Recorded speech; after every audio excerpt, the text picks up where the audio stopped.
So we've looked at the reliability of the Gospels in terms of the historical honesty of the Gospels, telling the faults of the leaders. We've looked at the fact that the material outside the Gospels, historical material that verifies the Gospel. We looked at Dr. Stephen Tsoukalas and Dr.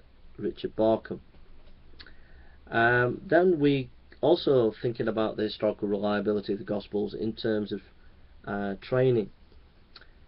One writer said a reason to trust the Gospel accounts is that the training Jesus' disciples received should have taught them how to preserve, here it is, an accurate record of his words and deeds. Within the Jewish culture, discipleship was a well-established way of life. In fact, the Hebrew word for disciple is talmid, which means student or learner. Specifically, a disciple was the student of a particular sage or rabbi. So we read in Luke chapter 6 verse 40, a student is not above his teacher, but everyone who is fully trained will be like his teacher.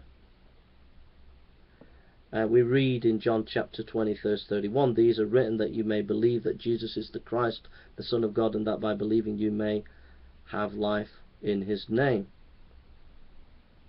Go and make disciples into all nations, baptizing them in the name of the Father, the Son, and the Holy Spirit, and teaching them to obey everything I have commanded you.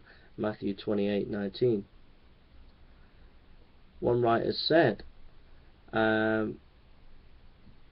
the Gospel writers did not record the events of Jesus' life simply for the historical value. On the contrary, they knew that faith in Jesus was more than simply knowing the historical facts about him.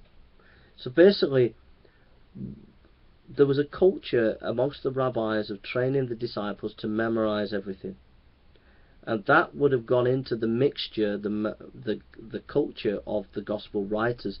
They would have been trained to remember material for their historical research and their theological teaching.